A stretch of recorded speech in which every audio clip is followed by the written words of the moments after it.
You're listening to the Dirty Air Podcast. Hey, let me hear some Skinner, brother. It's in the face, Dillner. In the face. I don't really, to be honest with you, I don't know how to party. And now, here are your hosts, Chuck Bush, Jonathan Merriman, and Matthew Dillner.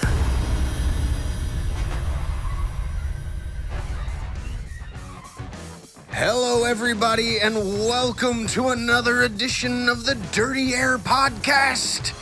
We're all three back with you today here in the NASCAR.com studios outside of the NASCAR Hall of Fame on a very busy Wednesday here in the NASCAR Plaza. We've got, guys in the radio studio next to us. There's folks over in the TV studio beside us. Everything's going on. Terry Labonte.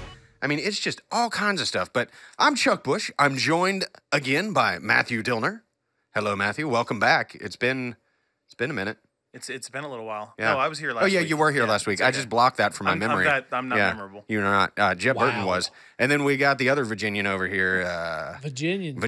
You said that. Yeah, Virginia speak. I did. Appreciate it. We got Jonathan Merriman with us once again on the podcast. How you guys doing? We had a little bit of an off week.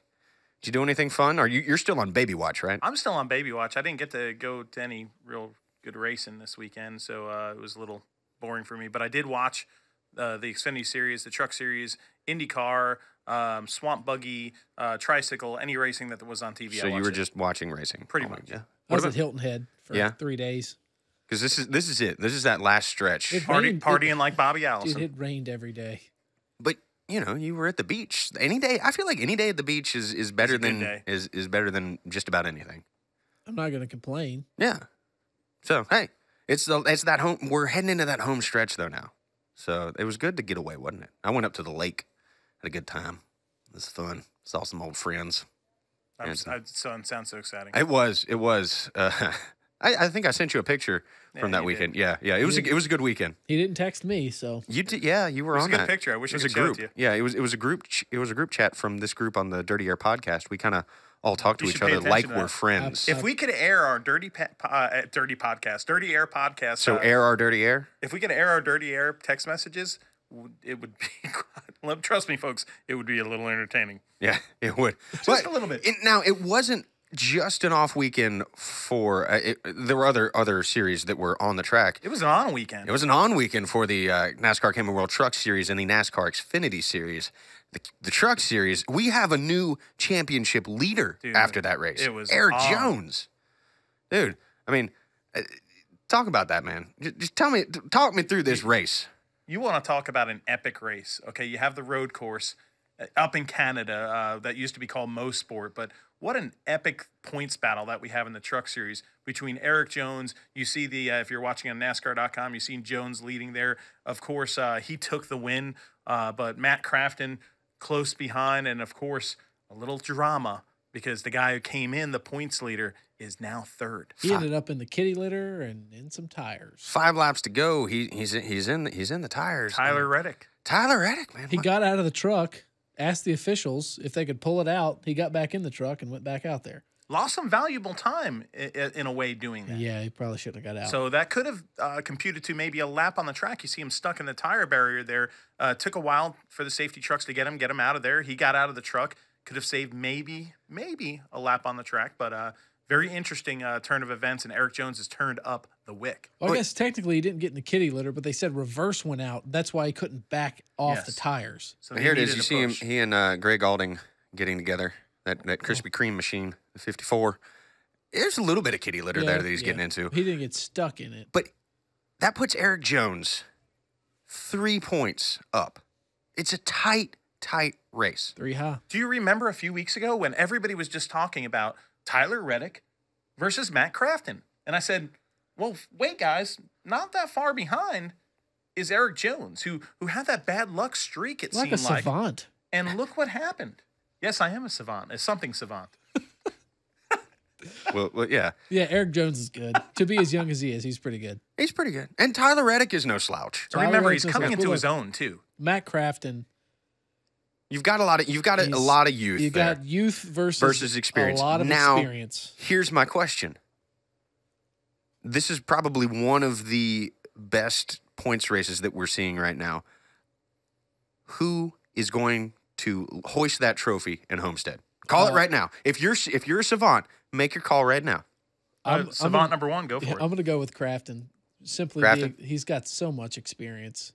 Which, I mean, Jones can wheel anything that's, got 4 tires on it, but... And Crafton has been known as Mr. Consistency. That's how he got his first couple of titles. It's a lot of racing left. And this year, he's outperformed that consistency, kind of label that he's winning. Had. He's winning races. He's doing winning. What he needs to do. He's just had some run-ins, including that one at Pocono with Tyler Reddick's teammate, Brad Keselowski, the car owner, the truck owner there. Teammate or owner? I would have to agree with you. I think Matt Crafton's going to do it. Not that Eric Jones can't. I don't think Tyler Reddick is ready. I don't think he's going to be there at the end come Homestead. Eric Jones, I think, can outperform all 3 of them. He could be the top performer, but we've seen him crack under pressure at times. And I think at the end, when it comes down to Homestead, if it's only a few points between them, I think the veteran is going to get it. Where was that track that Eric Jones got that win that one time? It was sort of towards the end of the year. Yeah. It was right there at Phoenix, wasn't it? Yeah, but you got two opposing styles, too. Matt Crafton, he's won titles when he's won a couple races. Eric Jones, I feel like Eric Jones likes to win so much. He pushes himself. With Crafton, I feel like 2nd, 3rd, 4th, 5th.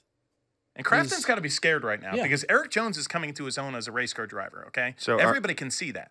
Are we all in agreement that pretty much it's going to be epic? It's going to be epic. It's going to be great. The best points battle. I mean, Cup, with the system it's got going with the chase. That's going to be exciting no matter what. But this is an old school points battle down to the finish.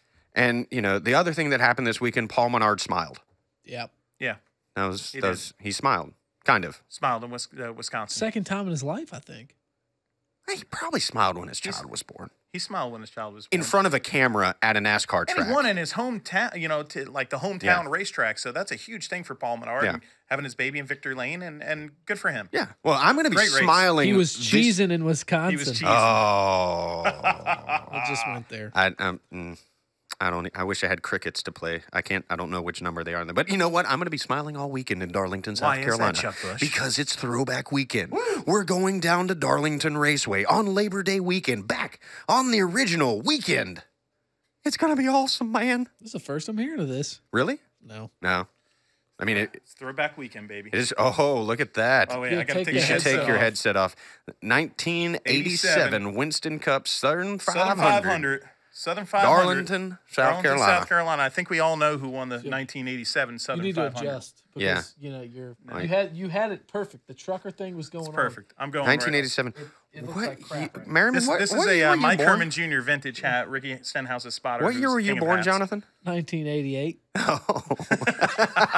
that hat's 28 years old. I'm only 27. Older hey, than do we all know who won the 1987 Southern 500, guys? Do we? Do we? I mean, the guy, I'll give you a hint, wore some Wranglers. Oh, he wore some Wranglers. That's just pretty much, that was Buddy Baker? And he's right behind you. Yeah. Dale Earnhardt. It's old school weekend. We're so excited. Weekend. All of us are excited about this. You can hear it in our voices. We're so excited. There's a lot of hype. Growing up, that was it, man. Darlington was just the bee's knees, if you will. The Brazelton grandstands, the covered grandstands, and all the film footage. If you're watching on NASCAR.com, you can see some old footage. The old school stuff, which... This is the roots of NASCAR. This is one of the original tracks of NASCAR, and it's one of the original challenges of NASCAR, a track that was Harold Brazelton built and had to reshape because of a minnow pond, and it's just been such a big part of our sports history and lore. It built in 1949, first race Labor Day weekend 1950. It's been around. And that first race, Chuck, they lined up 3 wide, 75 cars. It was packed. People were trying to climb the fence to get in there to see it. Johnny Mance drove his car to the Southern 500 from, I believe, California. Surfs up. Raced the race, won the race, and drove it back. NASCAR. What a great heritage. I'll tell you, I'm over the moon, if you will, if you allow me to use that phrase. I just used it, so you will allow me to use it. Awesome, Bill. Tim Richmond. It's going to be a great weekend. Well, and it's going to be my first time ever setting foot on that. And it's that with the throwback is like. Have you driven by it before? No. Oh man, I'm pretty spoiled this weekend. My family, my grandfather was born in Coward, South Carolina, which is literally right down the road from Darlington. So we would always pass that track. It was just like that. Yeah, you pass that. Like Daytona is awesome. Going through that tunnel at Daytona, there's no feeling like that. But stepping foot inside the track there at Darlington, you can taste the history. That's how thick it is in the air.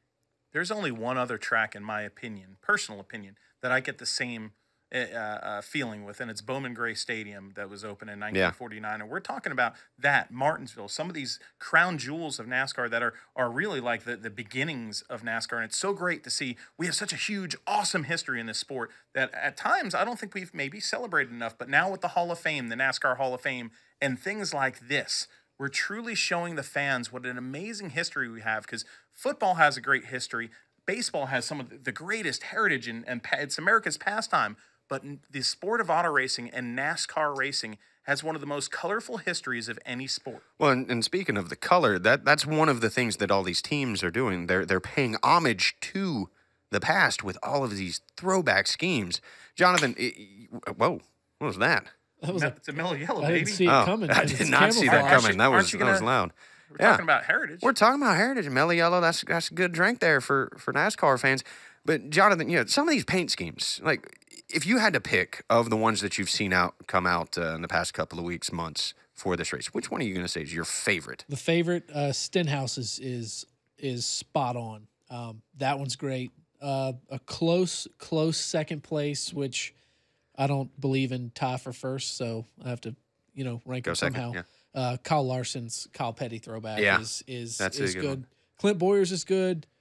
Trevor Baines is good. List like a top 8? No, I mean it's because They're all awesome. the Todd paint scheme's coming back on the 32. Brad Keselowski's Miller High Life It's car crazy. It's just Bobby Allison. you can't pick one, but if you made me, it would be the 17. With that, you talked about the 15, man. The fact that thing is hand painted, it's just. Which is risky at Darlington because you're going to hit the wall. You're going to hit something. We were actually talking about that yesterday on the way back from a shoot, which I'll talk to you about in a minute.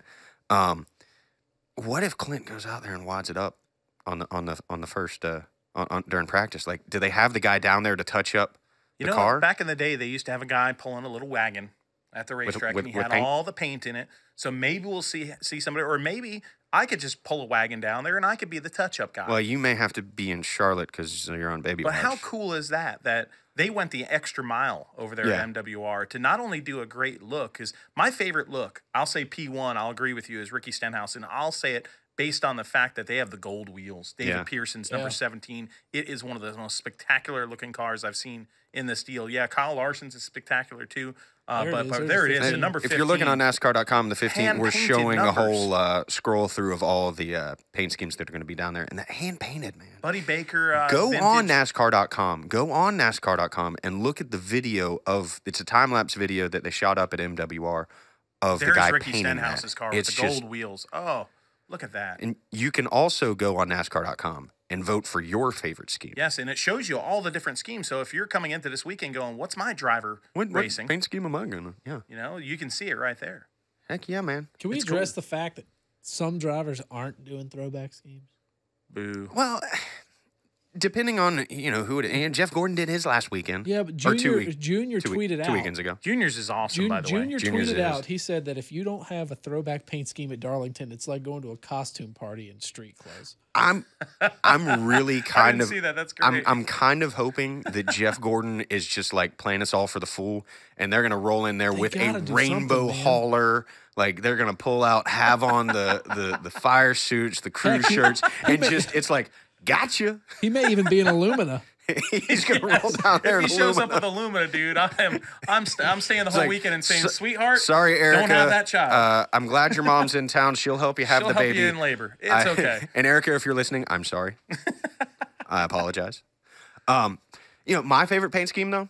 What's your favorite paint? My favorite paint scheme, number 42. It's that Mellow Yellow sweet. car. And do you have any Mellow Yellow? Like I do? I mean, drank do you it want already. some? I know. I don't want to drink after you. No. I drank it already, which probably explains why I'm kind of like hyped up right now. Hey, but if you're a fan of Mellow Yellow, Chuck Bush and the boys, Jaeger and them, dude, put together in a video that was just spectacular. They never Cheers went to the to shot. you guys. They Cheers. never Ganassi went to the Racing. shot You of can the see it fan. if you're looking on NASCAR.com right now or on YouTube. You can see that paint scheme. It is Kyle Petty's paint scheme. Like that is a legit throwback because it's same team. It's identical. When we were up That's there, awesome. I don't know if this was the first time that Kyle had actually seen the car in person, Petty, but he was up there. He's walking around looking at the car. Jamie McMurray walks over. He's talking to him about it. Larson's over there. They're all talking about the car. And then some of his old crew guys from when he ran that car, and he won 4 races in that ride. Tell the Came up and fans, talked to though, him. they have to go click on this video Oh, because yeah. I just saw it right before the show, and I was like a little kid. So Tell them what we're going you're gonna see. Like that, yes, that was awesome. To me, the kid part in me was actually hearing these guys talk about this and like seeing them all together. That's the true throwback. But we had fun up there. We did a little video on NASCAR.com. If you go and look, I think it's on the homepage right now in the top page. It's Petty in the 42. There's a Petty in question the mark. 42. You have to see this. Got to watch it. I don't want Have to to. see it. I don't want to like give anything away because it's kind of like a joke thing. It's funny. Everybody had fun. So Okay, I'm just going to say this. Do you like guitars? I do. Do you like long hair? Yeah. Do you Actually, like Petty? And do you like Mellow Yellow? I'm looking at NASCAR.com right here on the on the thing, and there's actually a gallery with a couple of behind the scenes photos Oh, nice. of the day of us shooting up there. We got Chris Heroy involved. Apparently, his nickname is Shine. Oh, Shine's the Yeah. man. I did not know that. He's I really knew laid he's- back, but yeah. he's cool. I've had cool dude. several people tell me I look like him, and I think it's the beard. We all I don't look want to alike, tell you yeah. what you look like. But anyway, Walked into that. go on NASCAR.com. Check that out. And you know what? You're watching that on NASCAR.com. Also, get your butt to Darlington. Yeah. If you're in this area, this tri-state Watch area, your the southeast, language, young man. He said butt. Get your butt there. Fanny. Grab you an old school hat. Bottom. Grab you a cooler. Where'd you get that hat from, by the way? I got this hat from Ricky Stenhouse, Ricky Stenhouse's spotter, Mike Ricky Herman. Stenhouse Jr.? Which Ricky Or Stenhouse Ricky Jr. Stenhouse Sr. Ricky Shout Stenhouse, out to Herm. Mike Herman Jr., whose father actually worked with Earnhardt in his formidable years in Grand National. So big connection there with the Earnhardts. Heck yeah, man. It's Herm's a good dude. Dillner actually got a call before the show telling him to take care of the hat. take care Herm's of all the worried hat. about his hat. Buddy, I got it. I'll give it to you later tonight. So this is one of those races, though, that historically is just, we're talking about it. We're geeked out because it's awesome because it's a crown jewel in our sport. Like since the beginning, this has been one of those races that if you can win this race, it goes down in the annals of history as you're one of the best drivers ever. Kevin Harvick last year when he won was like, man, this is so cool. My name is on this trophy next to these other famous guys in NASCAR. So Jonathan Merriman, you're a NASCAR driver. Tell me 4 races. What are your... is? Can I tell you my paint scheme I run Theoretically. to? Yeah. Throw me your paint scheme that you're going to run and your 4 crown jewel races. I'm running a Smoky Eunuch paint scheme. Oh, yeah, baby. Not just because that's what Ricky Bobby drove, but because I just think the black and gold combination is ridiculous. And my crown jewel races are Daytona. You have to have that in there. Yeah. 500's huge. Biggest race of the year. Darlington. And modern day on the schedule, I would go Martinsville. It's a sentimental place to me. It's my quote-unquote home track on the NASCAR circuit. And Bristol. I think you got to have the short tracks on there, and those 2 tracks shaped, So you're leaving Charlotte out. I will You're leaving Charlotte. Charlotte out. I'll drop Bristol and put Charlotte in on the historical. On the historical one? Because, I aspect, mean, that's... the Coke 600's huge. Bottom line, if you had to choose your crown jewels right now, 4 of them, right now, boom, which ones?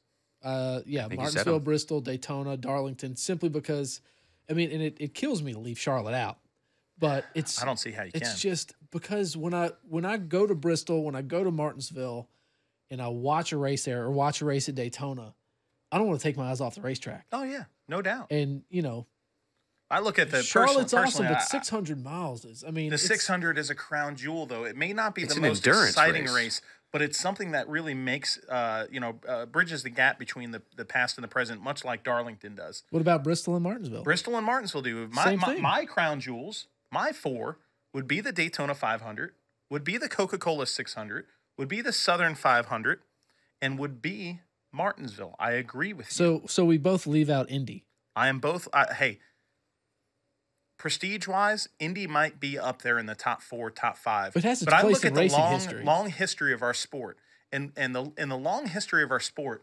what racetrack is so key and important and vital to the health of this sport, past and present? If you look at it, it's arguably the 2 tracks we mentioned. That aren't on that track, Martinsville and Bristol. Bristol is a spectacle. Bristol is one of the most spectacular tracks we race at. If you bring a person that doesn't like racing into Bristol, it's the most spectacular stadium in almost all of professional sport. Well, the first time I went there, I sat in the Kawiki grandstands right in the middle of turns 1 and 2, and like the whole night, I was just like, But I love putting Martinsville in there for one reason. We have Daytona, we have Charlotte, which is just these great places. You have Darlington, which is a big track, and the track itself has so much history. But you need a little grassroots short track in there, in my opinion, to really form a crown jewel. And Clay Campbell, I mean, the grandson of H. Clay Earls. Yep. I mean, it's not family owned anymore, but NASCAR is a huge family, and it's still family operated. Clay Campbell loves the community, loves the racetrack, and I mean, and he gets his fingernails dirty working on Martinsville and he's a weekends. race car driver. Yes, he is. So I mean, that place went from a dirt cornfield to run by racers. Yes, and I talked to Junior Johnson there in the spring, and he was telling me how it used to be dirt, and they'd get stuck in the middle of the corners there. It's just, I get cold chills thinking about it. It's. I feel like it's that important to the sport, and it deserves crown jewel status. What about you, Chuck? If you had to pick 4 crown jewels in NASCAR, what would it be?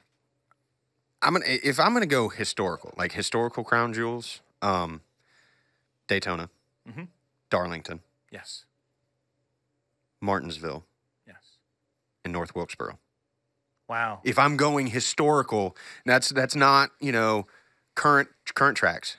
North Wilkesboro is a lost speedway right now, and I wish to God, but it's one of back. It's a beautiful place. It is one of the oldest tracks in the country. Yeah. And it's just like it's laying in weeds right now. But you go down the hill and you go back up. It like to me that's. But if I'm going tracks of now, I'm gonna have to go Daytona 500 tracks and races. Yes, Daytona and Daytona 500. This is nothing bigger. Nothing bigger. Coca-Cola 600 again, homer pick because I'm from Charlotte, but also because of the history of that race and the fact that it's that test of man and machine.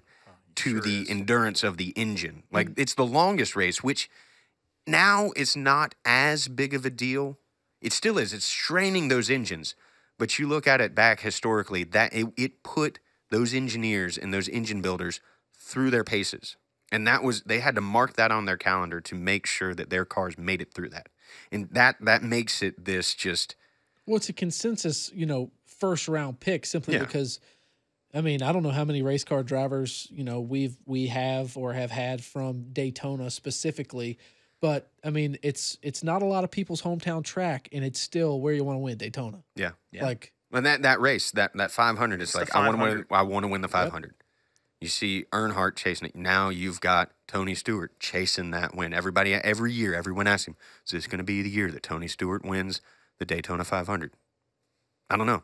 So that's what, 2? I've given you 2? Yeah, 2. 3, Darlington, Southern 500, Labor Day weekend, this race, this is a crown jewel. And then that 4th, this is where it gets interesting Very for me. Interesting. Where you offend people. Yeah, because it's a great debate. It is. And we want to hear your debate, too. We want to hear the fans' point of view. I'm on the fence with Indy. Like I am too. I'm on the fence with it. It doesn't have the tradition. It doesn't have the tradition, but it's building. The track does. The track has it, but for NASCAR it doesn't, and it's building that though. It sure is. And I don't know. I don't know. Jeff Gordon being a 5-time winner there. Yeah, that's our producer. That's our producer, Matt Strickert. Our big-time Jeff Gordon guru up there. Well, he's an Indy fan too. Yeah, I mean, and I am too. I love Indianapolis. No, last year was the first year that I went to Indy, and just going inside the track, But is it a crown jewel of NASCAR? That's what I'm saying. Is it a crown jewel of motorsports? Without a doubt. It's the most famous track in all. It's an important track, and I will say this. Yes. It's my first time going there this year, and I went with Matt Strickert, our producer, who loves Gordon, loves Indianapolis, used to go there as a kid, told me stories about, him and his family going as a kid. And I sat in the grandstands and watched him take pictures of that place and cars going by. And I got more enjoyment through him watch. So, I mean, I understand what that place means to not only Indy fans, but to just the sport, NASCAR fans and motorsports as a whole. But when I'm thinking about, let's get our this guy still hasn't answered. What he's like beating around the bush. I don't know what the Chuck Bush's deal I is. think I'm going to have to throw one that we haven't talked about. Go for it. Just do it. Talladega. Very good point, Chuck Bush. The old Winston 500 there. I took it out of mine personally because of the fact that it was another plate track. Right. But that's a great argument. Because just from, again, the historical standpoint of it and the fact that it's old school. It's old school, and it's anybody can win. Anybody can win, but it's still it's culture. I mean, that's like Talladega is culture. Yeah. Like it's its own thing. And trust me, that is a tough decision to make because like that's the old crown jewel. Yes. Like to me, that is the when Bill Elliott won the Winston Million. The burial ground legends and everything there and just the weird things that go on and like Bill Elliott took Daytona, Talladega, and Darlington to win that Winston Million. I mean that to me that puts it up there that's that crown jewel historically. But going forward with this next generation, the guys that grew up watching Jeff Gordon, you can make a really strong argument for Indianapolis being in there. I mean there are 10 tracks easily that you could say. I could probably make an argument for all 10 of them. Yep. Like Phoenix. I could make an argument for Phoenix. No. You know? You don't think so? Nope. Not in a crown jewel of NASCAR. It's a great place. It's a great place that we race. What about Homestead? Homestead? No. Not yet. What if you Homestead is a great track for our finale. You know why? Because it's one of the best race tracks that we race at. With the new configuration, it's an amazing racetrack, but it's not a crown jewel. What if you had Phoenix at a different time and a different pubbed up thing? You don't think what about Pocono? Not as a crown jewel in Pocono? NASCAR. I think Pocono is a spectacular place, but it has its place in history. It has its place in our schedule. If we were going to select the crown jewel, you cannot overlook the tracks that we looked at. And I'll agree with you that Talladega would be in consideration, that the Brickyard So if we're looking historically, like, would you say Rockingham, Wilkesboro? No, I wouldn't have all of the North Carolina crown jewels as it. Yeah. Because I think you need the Southern 500. You got to be, well, that's North and South Carolina. Yeah. I mean, you have to have the Daytona 500 in there. Yeah. So Richmond, the Fairgrounds track, it's a great race on our schedule, but not a crown jewel. I like that you're opinionated. I am. So who I'm not on this show to who then puts their jewel in the crown this weekend? Oh, good question. I'll go on the record here and say the Darlington winner for the Southern 500 is going to be a Kyle. A Kyle? A Kyle. Petty? It's going to be Kyle. No, not Kyle Petty, but it will be. If you watch the Kyle video, Larson. it could be Kyle Petty. I don't know. You might get in the car. He might hop in the car, turn some laps. But it's going to be Kyle Larson versus Kyle Busch. I'll agree with that. This rules package that we have with the less spoiler, we're going to have this same rules package that we had in Kentucky. These cars are going to be all over the place, tough to drive. I think that brings a guy like Kyle Larson and Kyle Busch to the top. I also say look out for a dark horse this weekend, a guy that needs to win to get in to the chase, maybe a Casey Kane. But I still think Kyle and Kyle. Well, Gordon's no slouch. No Gordon slouch at Darlington. But six wins. I didn't realize that, and we were talking to Chris Rice today, and he was talking about there's sand on the racetrack. It's close enough to. It's in the sand hills, man. Yeah. It is literally in the sand hills of South Carolina. It eats up those tires. Yeah, and I love that, and I love that it's the Xfinity race is going to be during the day, so it's going to be already hot and greasy. It's going to be hot and greasy on top of a track that eats up tires and puts people into the wall. I think Kyle Busch is going to get the sweep this weekend. So you're saying Kyle Busch, you're saying a Kyle. I'm saying a Kyle. I need you to be definitive. I need you to be committal and make a pick. Kyle Busch. Kyle Busch. I mean, Kyle Busches. And I could see Jeff Gordon winning there. Oh, yeah. 6 Southern 500 wins. I mean, there's no doubt in his resume in the Southern 500. I don't think anybody can win that race. I mean, did you Dale say Earnhardt anybody Jr. says that that race? Not anybody. Okay. Of those top guys, like now, of those top. Regan Smith did win that race when Furniture Row was starting out, but I mean, which was an amazing finish. It was an amazing finish to that race, but I really feel like he was underrated with what he was in personally. But I just don't think. I agree. I don't think you're going to see, gonna go. someone who usually runs 20th back win that race. I'm gonna go back to back. I'm gonna go Kevin Harvick. That's a solid pick. I think. He won it last year. Yeah, and he Can you go back to back? That's what The other back-to-back thing is, but his. He said back to Yeah, I said I'm going to go back to back and take Kevin Harvick because back to back generally means that just there's gonna one drink in front of another the yellow other. and shut Yeah, Thanks for listening. yeah. Thanks for joining, Matthew. But it's an old school weekend. It is. That's the coolest well, part. and the one that I am actually kind of thinking could actually do something, and I'll probably catch a lot of heat for this. Dale Earnhardt Jr. Dale Earnhardt Jr. could do it. This is a Oh, it weekend would- he's He looking forward says to. he big time. says it's one of his worst tracks. It would mean more to him to win that race than anyone. Yeah, I fingers crossed, Homer again. I I mean, think he could do it, but He I'm going to knocked go with Martinsville Kevin off the Harvick. list last year. So So we never know. We can see what happens. But those are our picks. And now, Jonathan Merriman, I think you've got a hang on. What's up? I got to throw Matthew's something looking out there. at me. I He's have gotta- to throw you something have out to there, throw something okay? out for Throwback Have to throw weekend. something out there. Throwback weekend, all the paint schemes. Some of the drivers are having paint schemes too, not on their cars.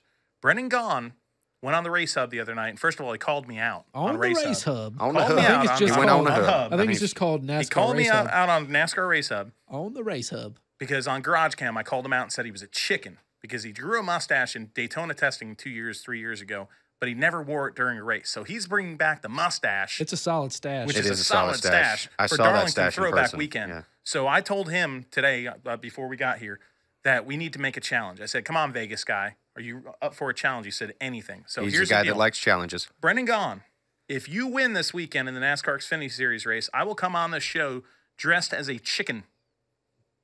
Fastest chicken in Fastest the South. chicken. Well, I'm not going to be very fast. No. If you win, Gaughan, If you jump off something, if gravity's you pretty win, strong. but if you don't win, you have to come on this show the next time you're in Charlotte on a Wednesday and co-host it. And we'll make you do something really stupid. Brendan Gaughan, brother. Come on, We're gonna brother. Brendan hopefully Gaughan. see Matthew Dillner in a chicken costume. I'd love to see that. I've seen him in all kinds of Do you think costumes. there's a costume that'll fit me? Yes, there is. We've found them before that will fit you, so we will have no problem. He's finding going to you go a chicken elbows costume. up with that mustache. This is you get to win. America. This is Anything's America. possible. Yeah, anything's possible. Speaking of America and anything's possible, Cue yeah. the let's screech. go to Jonathan Merriman's Eagle Fact of the Week. All right, we always try to tie this in to what's going on around the racing community.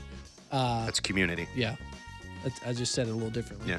iTunes. All right, so the bald eagle declared endangered in 1967.